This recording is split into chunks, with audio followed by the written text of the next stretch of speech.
With that being said, let's go on to Tony Evans Detours. Tony Evans Detours. And hopefully we'll be able to get through maybe 2 chapters today. We'll see. But I'm going to read right up till about 11:55, and we'll see how it goes. So today in Tony Evans' book, we're talking about the pattern of detours. The pattern of detours. Last time we left off and we talked about the pain of detours and how God does not waste our pain. God does not waste our tears. God does not waste our misery.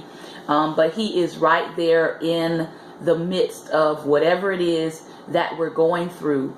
And that if we are in a place where all we can do is cry, it is okay to cry, because as we learned in Psalm 56 verse 8, that God takes our tears, He bottles our tears up. And as I said last time, I believe that God will take those tears and He will water the ground for the next season of your life. And you will not just see and be able to look back on what happened to you in the past, but you'll be able to look at where you are now and know that your tears, your misery, and your pain had a purpose. So let's go into chapter 3, where he talks about the pattern of detours. Not long ago, I came upon a wreck on a road that leads from our national office to our local church. It appeared that the wreck had happened only minutes before I arrived. A car was completely overturned in the middle of a lane, and another one had skidded off to the side. An ambulance had arrived, and police cars, lights blazing, circled the disaster zone. I and the other cars barely moved at all. We came to a halt and then crawled at best. We scooted instead of driving. When a police officer would wave his hand up ahead, it seemed like he gave us only inches to move at a time. I sat there for what felt like forever, only eventually making it past the accident and through the line of cars. I had left someone else at the office earlier who had also planned to make the trip over for another meeting. He had been tied up at the time and said he would arrive a little late. However, when I finally did get to the church, he had pulled into the parking lot ahead of me. I asked him how he got there so soon. Didn't he come up upon the same wreck that I had? Actually, he had, but seeing the car stalled ahead, he had taken his own detour and as a result, beat me to the church. He left later and arrived earlier, all because he chose a detour. Sometimes we gain the wisdom to choose our own detours, but most of the time we are too caught up in just trying to make it, to push through, that we fail to recognize how a detour can actually take us further, faster.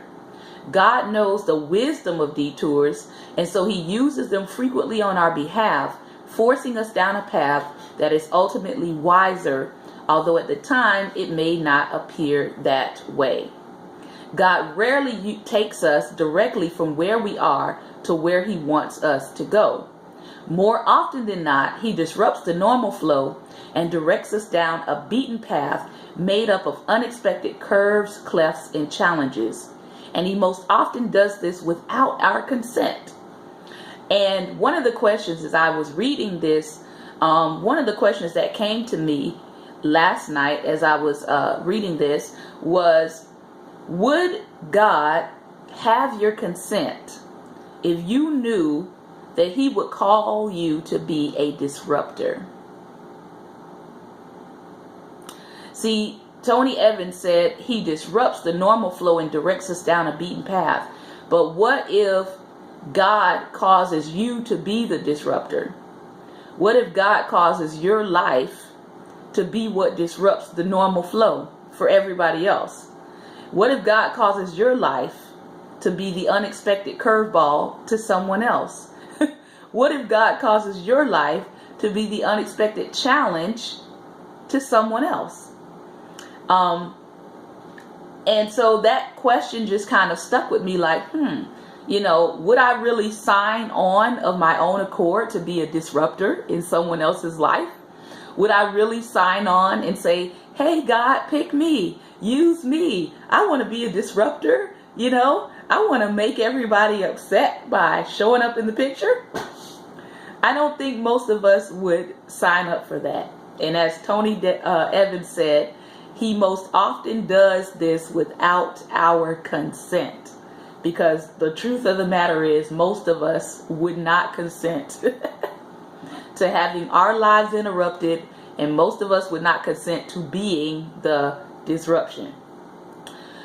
So he says that's what happened to Joseph, the 17-year-old teenager, who found his life turned upside down by a sudden adverse circumstance.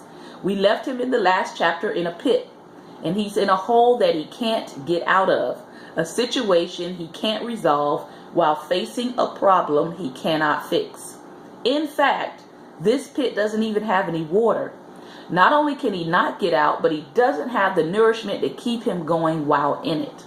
He's in what we would call a desperate situation created by a toxic combination of his own family and his own immaturity. We are reading today aloud from the book Tony Evans' Detours, for those of you who are just coming in. He's in what we would call a desperate situation, right? Here we have, as Tony Evans calls him, a royal kid about to be yanked from a royal mess in order to be made a slave, ultimately underneath a royal ruler. And as he said that, another thought occurred to me. What if whatever you're going through is actually forming the nature in you that you're going to need for where you need to go, right? Because we saw with Joseph, he gets put into or sold into slavery.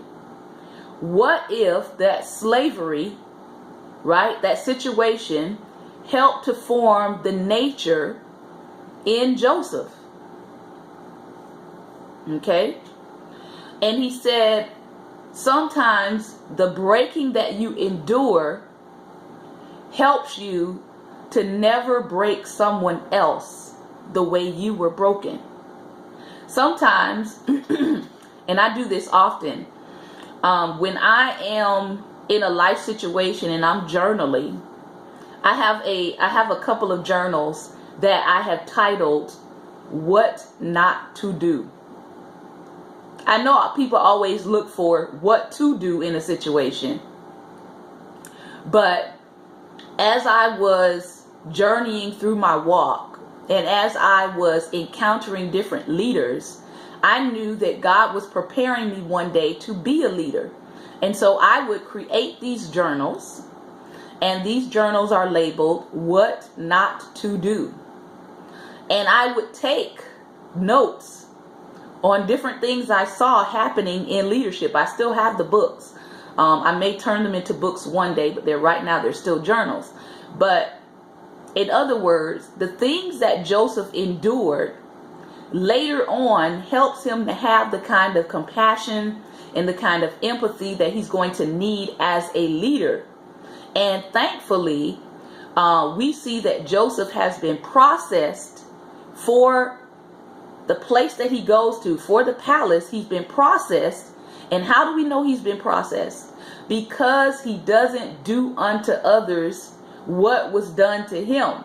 He actually winds up treating people better than he was treated in his own life and in his own experiences. So yes, we can go through hard things, we can go through hard places, but what really reveals our maturity is what we do with those hard places, the lessons that we take away from them. Do we decide, okay, if I was done dirty, then everybody else I encounter, I'm going to be just as dirty, I'm going to be just as mean, I'm going to be just as argumentative, I'm going to be just as cutthroat.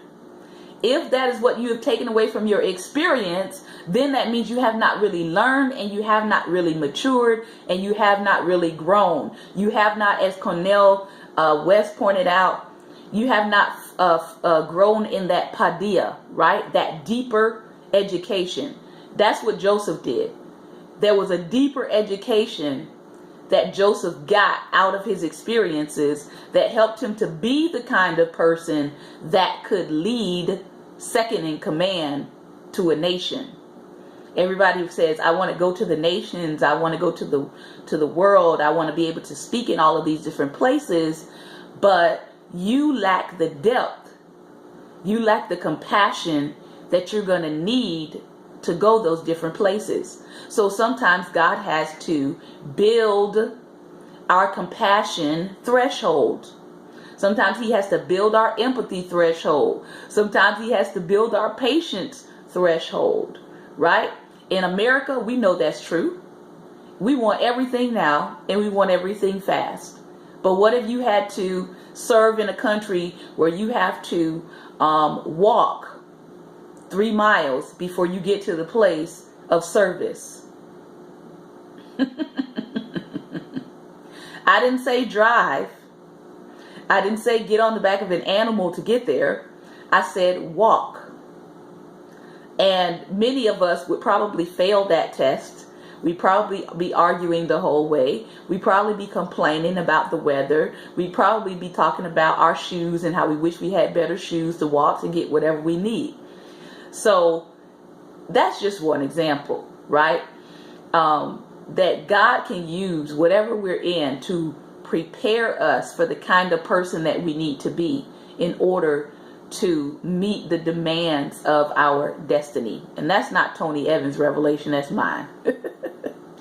So he says, here we have a royal kid about to be yanked from a royal mess in order to be made a slave, ultimately underneath a royal ruler. That's a detour of epic proportions. Most detours, though, have twists and turns. You have to go up here and then come back down here, after which you head over there in order to finally make it to the main road.